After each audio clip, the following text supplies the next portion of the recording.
इस्लाम के विस्तार का इतिहास आक्रमणों व विध्वंस का इतिहास है और ये आक्रमण प्रथम खलीफा के समय से चले आ रहे हैं। खलीफाओं को लूट के माल का जबरदस्त लोभ होता था, इसलिए उन्होंने इस्लाम को फैलाने के नाम पे सैनिक अभियान आरंभ किए थे।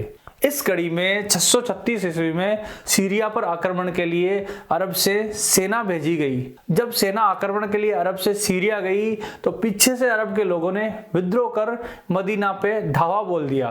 कारण ये था कि अरब में जो लोग मुस्लिम बने थे उन्होंने अपनी इच्छा से इस्लाम नहीं स्वीकार किया था, उन्हें तलवार की नोक पे मुस्लिम बनाया गया था। सीरिया पर जब अरब के मुसलमानों ने आक्रमण किया तो उन्होंने जगह जगह लूटमार की, नरसंहार किया, महिलाओं को उठा के ले गए, बलात्कार किया और जो बची उन्हें गुलाम बना के बेच दिया गया। सीरिया पर जब अरब के मुसलमानों ने आक्रमण किया तो वहां से कुछ लोग, कुछ ईसाई जान बचा के भागे। ये लोग भागते भागते भारत के केरल प्रांत आ पहुंचे और यहाँ इन्होंने शरण ली। कालांतर में ये लोग यहीं के निवासी होके रह गए। जब सीरिया से सेना लौटी तो लौट के सारे अरब को तलवार की नोक पे मुसलमान बनाया गया। जिन लोगों ने अपना प्राचीन पुराना धर्म छोड़ना स्वीकार नहीं किया, या तो उन्हें मार दिया गया, मौत के घाट उतार दिया गया, या उन पे भारी भरकम टैक्स लगा दिए गए ताकि वो जीवन यापन भी ना कर सके। इस्लाम अब एक सैनिक सत्ता के रूप में देश देशांतर की लूट व उनके धर्म, सभ्यता, संस्कृति को नष्ट करने का साम्राज्यवादी अभियान बन गया था। अरब, इराक, ईरान व सीरिया में इस्लाम को जीत अपनी शक्ति के कारण नहीं बल्कि इसलिए मिली कि यहाँ के मूल निवासी अधिकतर अहिंसक बौद्ध थे जो कि युद्ध में विश्वास नहीं करते थे और वो इनसे ना लड़ सके। सीरिया व अरब में जब तलवार के जोर पर इस्लामीकरण चल रहा था, उन्हीं दिनों 633 ईस्वी में खलीफा की सेना ने इराक पर आक्रमण किया था, जिसका इराक ने वीरतापूर्वक सामना किया था। इराक इस आक्रमण को रोकने में सफल होने ही वाला था, लेकिन भाग्य ने पलटा खाया और वो हार गए। अरबों ने विजय के बाद इराकियों को बंदी बनाया और एक नदी के पाट पे खड़ा कर भयानक नरसंहार किया। अरबों को इराक में अकूत धन संपदा मिली थी। इस प्रकार इराक की मुख्य सेना को हरा के अरबों ने वहां के मुख्य नगर डुम्मा पे अधिकार कर लिया। डुम्मा पर अधिकार के बाद अरबों ने वहां की महिलाओं को नीलाम कर दिया था। इसी आक्रमण की कड़ी में 635 ईस्वी में अरबों ने दमिश्क पर आक्रमण कर उसे जीत लिया। अगले ही वर्ष खलीफा ने 636 ईस्वी में जेरूसलम पर आक्रमण कर जेरूसलम पर अधिकार कर लिया। ईसाइयों के लिए जेरूसलम एक तीर्थ स्थल था, इसलिए उन्हें बड़ा धक्का लगा।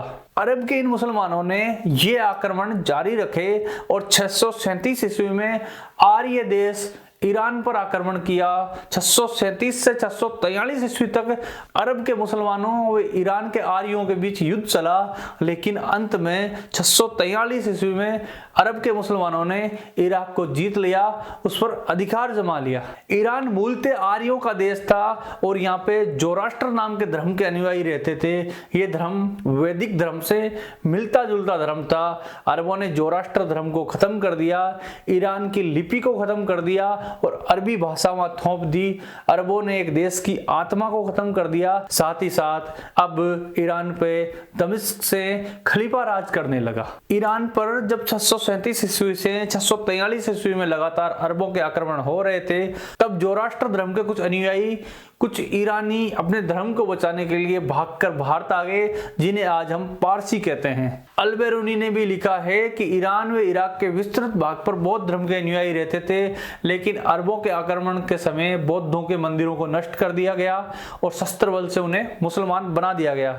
अरबी आक्रमणों की दास्तां ईरान विजय पर भी नहीं रुकी। ईरान विजय के बाद 643 ईस्वी में खलीफा ने मिस्र पर आक्रमण किया और मिस्र को विजय किया।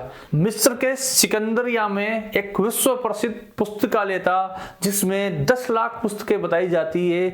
इस पुस्तकालय को अरबी सेना ने आग के हवाले कर दिया। मिस्र की जीत के बाद अरबी मुस्लिम आक्रमण करते हुए उत्तरी अफ्रीका के मार्को तक पहुंच गए। इन आक्रमणकारियों का मार्ग में केवल कार्थेज राज्य ने वीरता से सामना किया, लेकिन वह भी उनको हराने में सफल नहीं हो सके। अंत में खलीफा उमर को उसके ही एक गुलाम ने नमाज पढ़ते समय छुरा घोंप के मार डाला।